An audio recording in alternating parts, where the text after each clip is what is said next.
What's going on, guys? Welcome back. Lapper here, LAPP3R30_flips on Instagram. Thanks for coming back. Thanks for taking the time to check this out. Just wanted to make a video. I hope it turns out to be really quick. I've gotten some messages the last couple days from people asking me about grading and what I look for and how I do it. And so I just wanted to put something together briefly to give you an idea of what I do. I'm not a professional grader. I didn't go to the college of PSA and learn how to do this. So I'm just going with what I see and what I've learned. So I started by looking at the PSA 10s that I have and just comparing those to the cards that I have that I'm looking to grade. There's a lot of commonality in the problems that you see. The first thing that I look at is corners, because it's the easiest to spot. If you have 2 white corners, 3 white corners, you know, it's not a card that I'm gonna submit for grading. And when I say white corners, I don't mean like a white corner that's mashed and toasted. It looks like that under magnification, but I'm talking about stuff where you have cards that, you know, all these cards I bought, all these Rantanins, like I had 30 something of them. I had 30 something and I ended up sending 6 in for grading. But these corners, if you look at them with your eyes, I mean, they look like mint cards. But when you look at them under magnification, you know, you can really see that some of the corners have more fray than others. On a Rantanin card, which is actually really difficult to grade, I've found, or not hard to grade, it's hard to get in good shape, is because you have dark on all of the corners.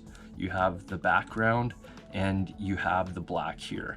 So if you're missing a little chip, a fraction on the corner, it looks really bad under magnification. Now, I don't know what the PSA threshold is in terms of what is allowable for a 10 and what's allowable for a 9. I was really conservative in what I sent in. So if I saw a little bit too much of that, you know, I allowed for a tiny bit, but if I saw too much of that, I just threw the card away and I put my old NG on it. So that's a no grade, and you'll see all these are no graders. But you know, those corners, that's the easiest place to start when you're looking at cards to figure out if the card is even gradable. Then you get into surface and centering and edges and make sure that that stuff's okay. And it's not less important. I don't mean to glaze over it. I only go over it quickly because usually you can eliminate a lot of cards just by looking at the corners. What do I look at the corners with? This guy. It's magnification. It's got a 30 times, a 60 times, and a 90 times. I started off going through every single card with a 90 times, and a corner that looks absolutely mint and you look at under magnification just looks demolished. So I came to realize that that wasn't a great way to do it. It took a little bit more time. I've looked at enough cards now, like, God, my whole collect, like hundreds and hundreds of cards here that I've had a look at, and now I just use it 30 times. I think you know, I've just looked at it enough. You can see it's like, okay, that's going to be an issue, or that isn't. But this thing's 13 bucks, I think $12.99 on Amazon.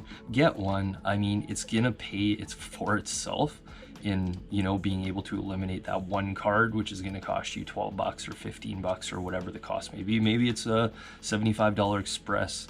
It's going to save you that money. So get one of these, 13 bucks, makes life very easy.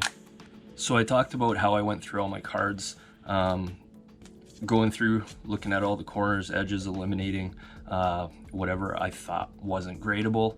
But I talked, if you watched on my last video, about making a spreadsheet. So every card that I submitted to PSA, I made a spreadsheet. I took notes on what I thought the problems were. Like I said in the last video, the exercise was really about trying to find something wrong with it. So if it came back a 9, I would have an idea. There are very few cards that I've looked at that are just absolutely pristine and flawless. So it makes sense to me, you know, when you look at your BGS blacks, the black label pristines, I think it's black label pristine. I'm more a PSA guy, but the black labels, like those cards are so extremely rare to just have flawless perfect edges, to have the perfect corners, to not have a little flake missing, you know, on these Rantanins in the black. They're tough to come by, so you have to have a little bit of give. I'm just going to try and learn what that give is, how much PSA allows for. Hopefully there's some consistency. I think there is. There's a lot of smack talk about PSA. You know, I'm sure those guys are doing the very best that they can. And, you know, from what I've seen in my PSA 10s, there's a lot of consistency. So don't let that be a thing. Don't let that get to you and not do a submission because, you know, there's some sort of attitude towards PSA. I think it's unfounded. I think it's a little bit absurd. But, you know, if that's something you want to do, then do it. But here, let me show you the spreadsheet quickly. So take a look. So this is a spreadsheet that I made. You can see I put down the player, I put down the card, the notes. This was my last submission. So, you know, some Adam Foxes, Cale Makar. I had oh, that Cale Makar is an OPG Prism. Oh, there's some Young Guns at the bottom. And yeah, don't look good there. So if I get a Cale Makar 10, I guess I'm going to be pretty happy. I put those at a 9. I got, you know, the top corners rounded there. Not a great looking card. So keep in mind when I say this, I'm not sending in a card that is beat up by any means. This is something I think that could grade a 10. It's close enough to what I think a 10 is that I'll send it in. The edges are obviously in very good shape because there's no notes, and the surface is in good shape. But taking a look at the overall spreadsheet, I got the cost of the card, of what I paid for all the cards. I got the value now. Values have come up a lot since I did this spreadsheet. So, you know, you can see this sheet was made in November, I believe, and you can take a look and compare to where prices are now. You know, you got Svechnikov there at what's he at, $55, and I think Svech is over 100 now, I believe. So we got the submission cost, which is converted to Canadian dollars because I am in Canada. Then I got the PSA 9 price. We don't want those. You can see when you take the cost of the card plus the submission cost, I'm break even on most of the cards, and you know, that's all you can really ask for. I should have 0 8s in here. I hope that OPG Cale Makar Prism is a personal collection card, so maybe that would be an 8. I don't know. The other ones, I don't think I have any 8s in there, but we'll see. Like I said, I'm learning. I'm going to see what comes back. And then we got the PSA 10 price of all the cards, and the return on the PSA 10. So you take a look at the Svechnikov. Again, this data is a little bit old, but yielding the highest return, so 1,436% from his raw card value to his PSA 10 value. And going to the right, we have the downside. So the downside is $20, which isn't totally accurate, but to be honest, I don't really care about it too much. Then we take a look at the upside, and then we have my forecast for what I expect the cards to come back at. So we got the Adam Foxes there. It looks like, I'm guessing that 2 of them are 9s and 1 is a 10. So that's $170. And then I have the Cale Makar Prism. Value doesn't really matter much. We'll go down to the Elias Pettersson. So Elias Pettersson cards I've found to be extremely clean. The edges are really good. The corners are really good. I'm not sure what happened, but I've had about between 10 to 12 of them come through, and I don't remember one off the top of my head that had any flaws. And I'm talking about looking at it under magnification the way that I do. It just seems to be a clean card. So I'm expecting both of those to come back at 10. Maybe they will, maybe they won't. I don't know. We'll see. But they were really clean, so I will be surprised. Having said that, I do have a note there. Super minor, bottom corner soft. So that means that there was something you're never going to see with your eye, and there's a very touch, a white soft spot in there. I know what that means to me. I know what that looks like.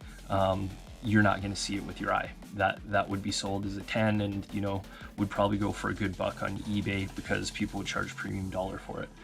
and you take a look at the full forecast. So for this submission, I'm forecasting approximately $3,816 worth of cards back.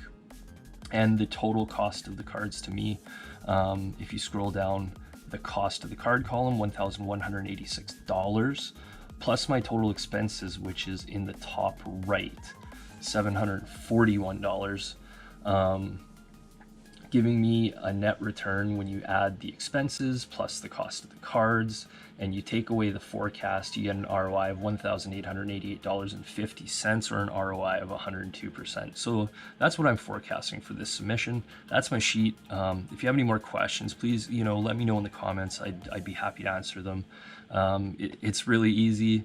I enjoy doing these spreadsheets. I think it's really important to document these things, but that's the sheet. So this is the Kyler Yamamoto card, and this picture really exemplifies a lot of the damage that you see under magnification. Again, you're not going to see this with your eye, but the corner damage, you see the chip taken out of it, and then a little bit of bottom wear there. That bottom isn't really clean, it's not solid. You do get a lot of cards that are just a straight line along the bottom, so you certainly want to see that. On the right hand side of the picture, you can see some really minor wear there. Some of those specs are also supposed to be on the card. It's the it's the pixelation, but some of that is damaged too, but it is easier to see on the left hand side of the picture. You can see where, under magnification here, it looks destroyed. It looks like someone bit a piece of it off, but these are the kind of things that you see all the time. So some of the things that I look for. So these are just a few extra pictures that I wanted to show. This is my Connor McDavid rookie card. Zoomed in, you can see the corners. A couple of them have some really soft white. Again, notice the magnification. It's super zoomed in. So when you look at this card, it looks like a 10. The edges were very, very good. The centering was very, very good, and I'll show you that briefly in a second, or show you the tool that I use. And you can see the Connor has just, because it's from the same year as Rantanen, that dark corner, you can see the white flaking where it's chipped off. And so is this Connor McDavid a 10? I don't know, you tell me. Now, again, I'm zooming in a lot. Keep that in mind. You're not going to see this with your eye. You do see in one of the corners a very, very small white dot, which you could find on, 70% of cards that you look at. But I don't know. We'll see what this is. This is likely going in. Might actually go in tomorrow. I've just got to sort of pull the trigger. We'll see, but that's the McDavid. So the next thing we look at, guys, is the surface. All I do for the surface, Young Guns, typically really good shape. I see very few surface flaws. When you look online, look at eBay listings, a lot of people have it pointed out if there's a big scratch, like those happen. I haven't seen it very much because a lot of my cards are very modern. They're, last 2 years from, 2015 through 2020. So I haven't seen too much. Typically, they're in very good shape. But you want to look at it. I have seen a couple of marks where it looked like someone dropped a tiny, tiny ball bearing in it, but enough that I spotted it. And, so that's a card that may lose for surface, or it might be a card you want to try and get by the PSA graders if everything else looks good, or just give it a whirl. Maybe that's within reason, and, that would pass assuming everything else meets criteria. I don't know. After I'm done all that, I'm just giving the surface a little wipe with my microfiber glass cleaning cloth, and I'm really just trying to wipe the dust off there. I'll put it in a brand new penny sleeve very gently, and then put it in the card saver, and she's off to PSA. Both sides, wipe them up. I don't know if that'll make the video. It might. And the last thing, so we have the corners that we've had to look at. We've had to look at the edges, the surface, things to look for on there. And the next is centering. So I have this thing here. I don't know if you can see, maybe I got a piece of paper here. I have this tool, which an individual here in Winnipeg, I haven't asked, I'm sure he's fine with the promotion, but it's called Gem Mint. You can find it on eBay. It's a centering tool. Like, you look for sports card centering tool, you'll find this thing. It's like 10 bucks or something on eBay. But this, you simply take, so you take this and you lay it on the card, and it'll give you measurements. It's got, you know, gridding here. Now, so if I'm looking at the front of this Yamamoto, there's not a heck of a lot that we can measure for center. Maybe we could use the edge of the Young Guns, one edge and the other edge. You'll get a number, and then there's a correlating. That wasn't very good because I wasn't prepared right. It's okay, it's a brief video and it feels like it's getting longer and longer. But he gives you this card. So let's say that, I hope this is in the camera. Let's say it was, and it's upside down. This video is going well. So let's say it fell under 3-3. Well, that would be perfect centering. If it's a 3 on this side and a 3 on this side, that falls under perfect centering. If it, you know, happens to be a 6-4, then it is or a 4-4 is 50-50. 5-4, 56-44. Anyways, that's the tool. So, you know, again, pick one of these up. It helps a lot. Oh, last thing I was going to say. So here's a perfect example for the centering tool. So this card would actually get really easy looking at the back anyways, because what we would want to do is just put the tool on top like normal. And what we would want to get is the edge of the writing on the card. So you can see on the Yamamoto, you have the writing. So we would want to find out what the number is there and what the number is there, and that'll compare it to the edges, and that will give you your centering. So there's other cards like Rasmus Dahlin. I may have one here. That was fast, right?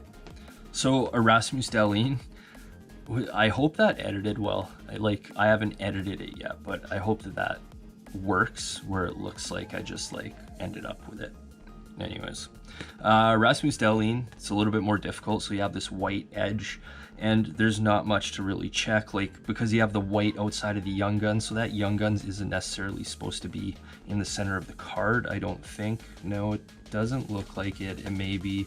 And on the back, it's got the writing, but that writing isn't meant to be centered either. It's off center. So perhaps using this Young Guns would be the one thing that we could look at for centering. So centering is tricky. I try and do the best that I can. That's it. I don't have any secret answers. That's the tool that I use, and you know, I just do the best that I can. And we'll see. I didn't have that tool when I did my last submission, so I'll be curious to look if I don't know why a card I thought was a 10 comes back a 9. I'm certainly going to be looking at centering after to see if I missed something with those, but get that tool. It'll help you out. And Rasmus Dahlin, bye. I don't know. I like Rasmus Dahlin. I mean, got overshadowed last year by, you know, Kale and Quinn, but whatever. So, well, I think that's about it for the video. You know, I'm gonna wrap it up there. I don't want this to be long. I'm sure it went way longer than I'd wanted it to. But thanks for watching, guys. If you have any questions, comment below, hit the like, you know, subscribe. I'd appreciate it. I had 60 some odd views of my last video that I did, which is, it's amazing, man. Like, to have 60 some odd people, you know, click on your video and go in and watch it. That's pretty cool. You know, I'm doing this for fun. I'm not a YouTube star. I'm not gonna be a YouTube star, but hopefully it brings you some value, as I always say, and you can learn something. That's what I look for, and hopefully it'll help you. You know, if you can just cut some of those 9s out, it's gonna dramatically save you money, right? So that's all I'm trying to do. I'm super tight with it because I want to make sure that I don't get the 9s back. I want the 10s, so I want to give myself the best possible opportunity to get those. That's what it's about. Again, thanks for watching, guys. I truly appreciate it. Like, subscribe, follow me on Instagram, LapperFlips, LAPP3R30_flips, and we'll check you on the flip.